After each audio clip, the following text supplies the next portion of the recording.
Internet ও স্মার্টফোনের কারণে বাসাতে বাচ্চারা নষ্ট হয়ে যাচ্ছে, এ থেকে পরিত্রাণের উপায় কী? ইসলামের যে ইউনিভার্সাল নীতিমালা দেওয়া হয়েছে, এটা শুধু মসজিদের জন্য দেওয়া হয়নি, ব্যক্তির জন্যও দেওয়া হয়নি, আলেমদের জন্য দেওয়া হয়নি, সবার জন্য দেওয়া হয়েছে।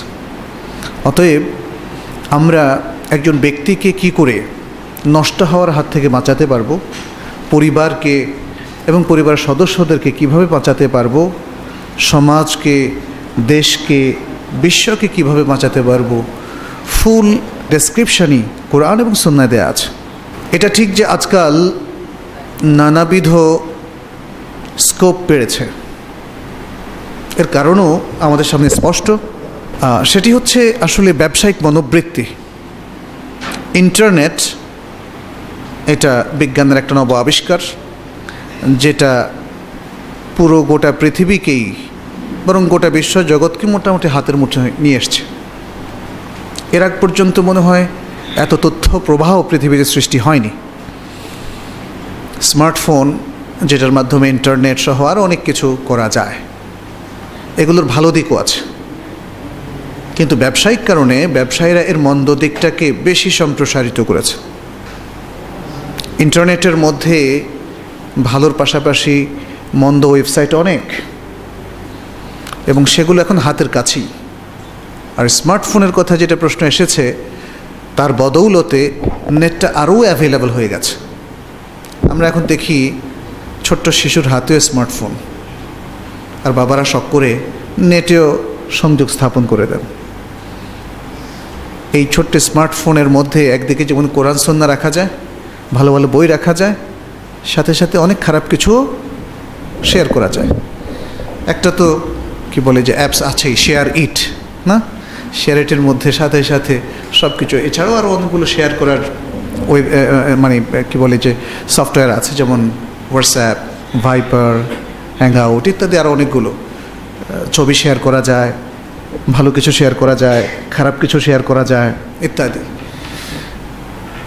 আমাদের আসলে ইসলামের মূল নীতিতে অগ্রসর হওয়া উচিত, যেটা আমি শুরুতেই বলেছি যে ইসলাম সর্বক্ষেত্রেই আমাদেরকে নষ্ট হয়ে যাওয়া থেকে উদ্ধার হওয়ার পথ দেখিয়ে দিয়েছে। এটা তো আমরা সূরা ফাতিহার মধ্যে প্রতিদিনই দোয়া করি, ইহদিনাস সিরাতাল মুস্তাকিম। যাই হোক, আমরা স্পেসিফিক কথায় আসি। সেটি হচ্ছে আসলে প্রত্যেকটা জিনিসের ব্যবহার একটা বিধি আছে। একটা হচ্ছে কমন বিধি, একটা ম্যানুয়াল তৈরি করেছেন যে কোনো স্মার্টফোন অথবা যে কোনো ইকুইপমেন্ট যারা তৈরি করছেন, তাদের ম্যানুফ্যাকচারার যারা, তারা একটা ম্যানুয়াল দিয়ে দিয়েছেন সবসময়। আর আরেকটা ম্যানুয়াল দিয়েছে কে? মহান আল্লাহ তাআলা। আল্লাহ তাআলার একটা ম্যানুয়াল আছে। আনফর্চুনেটলি আমরা শুধু ওই ইকুইপমেন্টের সাথের ম্যানুয়ালটাই পড়ি, কিভাবে কত ধরনের স্কোপ আছে সবগুলো খুঁজে বের করি, কিন্তু আল্লাহর ম্যানুয়ালটা আমরা পড়ি না। আজকে যে সমস্ত শিশু, কিশোর কিংবা তরুণদের হাতে এই ইকুইপমেন্টগুলো চলে গেছে, তারা কি ইসলামের ম্যানুয়ালটা জানে? এটাই হচ্ছে আমাদের সবচেয়ে বড় ট্র্যাজেডি। আমাদের প্যারেন্টসরাও কিন্তু তাদের হাতে সে ম্যানুয়ালটা তুলে দেননি। তারা কোরআন পড়তে জানে না, কোরআনে কি বলেছে, কি ইনস্ট্রাকশন তাদেরকে দিয়েছে, কি সিরাতুল মুস্তাকিমের দিকে তাদেরকে গাইড করেছে, এটা কিন্তু তারা জানে না। ফলে আজকের এই বিশাল তথ্য প্রবাহ এবং পাশাপাশি বিভিন্ন যন্ত্রের ব্যবহার, বাসায় গেলে টিভি, স্মার্ট টিভি, তারপরে ট্যাব, তাই না, কম্পিউটার, তারপরে যে ল্যাপটপ ইত্যাদি নানা জিনিসের মধ্যেই কিন্তু আমাদের ফুল কনসেন্ট্রেশন। একজন বিখ্যাত কবি আহমদ আল জাসার, উনি সৌদি আরবের কবি ছিলেন। আমি যখন মদিনায় প্রথম যাই, এটা সম্ভবত 89 অথবা 90-তে তার একটা সাক্ষাৎকার শুনছিলাম। তাকে প্রশ্ন করা হয়েছিল প্রায় অনেকটা সেম প্রশ্নই। বলা হয়েছিল একটু ভিন্ন প্যাটার্নে আর কি, যে আপনি তো একজন এদেশের সেরা কবি, আপনাদের সময় আমরা দেখেছি আপনি সহ আর অনেকেই, আপনাদের অনেক জ্ঞানের পরিধি, অনেক কিছু জানেন, অনেক বড় স্কলার আপনারা হতে পেরেছেন, আপনাদের সাথীরা হতে পেরেছে, কিন্তু আজকের যুগে আপনাদের সমমানের কোনো স্কলার কেন পাওয়া যায় না? অথচ আজকে বিজ্ঞানের বদৌলতে স্কোপ বেড়েছে, সুযোগ সুবিধা বেড়েছে, সব কিছুই বেড়েছে। গুরুত্বপূর্ণ প্রশ্ন, এই জন্য একটু সময় নিচ্ছি, কারণ এখানে আসলে মানে গাইডমূলক কিছু কথাবার্তা আছে। তো উনি বললেন যে দেখেন, আমাদের সময়ে আমাদের ফুল কনসেন্ট্রেশন ছিল তালাবুল ইলম, সিকিং নলেজ। আমরা জ্ঞান অনুসন্ধিৎস ছিলাম, আমরা স্ক্যাটার্ড ছিলাম না। আমরা হয়তো কিছু ব্যায়াম করতাম, খেলাধুলা করতাম, আর বাকি সময়টাই আমরা পড়াশোনা করতাম। কিন্তু আজকে ছেলেপেলেরা তাদের হাতে ফোন, গসিপ করছে, পত্রপত্রিকায় সময় নষ্ট করছে, টিভিতে সময় নষ্ট করছে, নেটে সময় নষ্ট করছে, স্টেডিয়ামে দৌড়াচ্ছে খেলার জন্যে। একটা খেলার ক্রেজ, ক্রিকেট, ফুটবল, নানা ধরনের খেলার একটা ক্রেজ তাদের মধ্যে সৃষ্টি হয়েছে। তাহলে এটা ঠিক যে স্কোপ অনেক বেড়েছে, কিন্তু তারা কি সেই স্কোপগুলো ব্যবহার করতে পারছে? না, তাদের প্যারেন্টসরা তাদেরকে সে সুযোগ করে দিচ্ছেন, না শিক্ষা প্রতিষ্ঠানগুলোকে সেই প্রশিক্ষণটা দিচ্ছে। তো আজকে আমি দেখেছি অনেক বাবা মা স্মার্টফোন কিংবা ট্যাব, কম্পিউটার বাচ্চাদের হাতে তুলে দিচ্ছেন। তারা খুশি যে বাচ্চারা খুব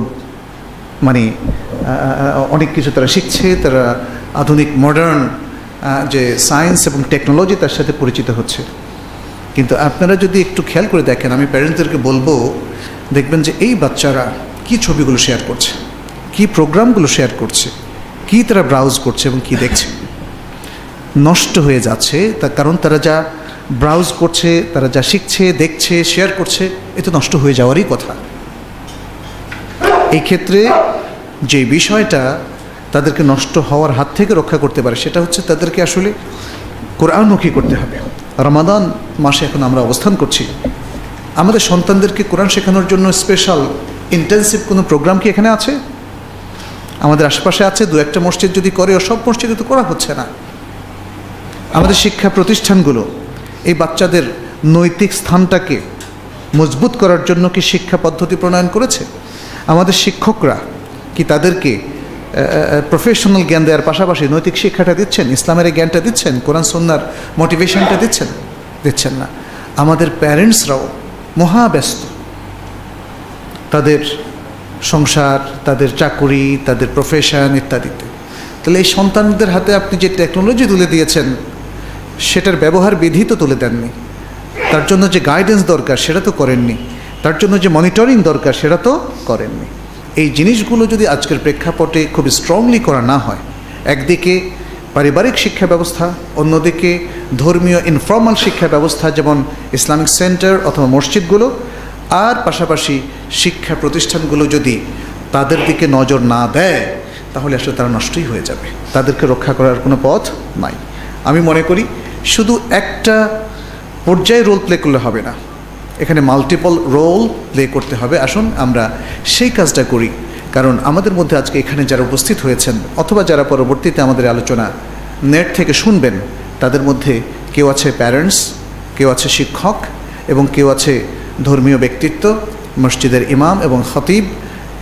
ফলে সকলে মিলে নিজ নিজ দায়িত্ব যদি এই শিশুদেরকে গাইড করার ক্ষেত্রে তারা পালন করেন, তাহলেই তারা নষ্ট হয়ে যাওয়ার হাত থেকে রক্ষা পাবে, অন্যথায় সেটা মনে হয় কঠিন হয়ে পড়বে। আমরা দোয়া করছি নতুন প্রজন্মের প্রতি আমাদের অনেক আশা, অনেক ভরসা, আল্লাহ যেন তাদেরকে সঠিকভাবে গাইড করার তৌফিক আমাদেরকে প্রদান করেন।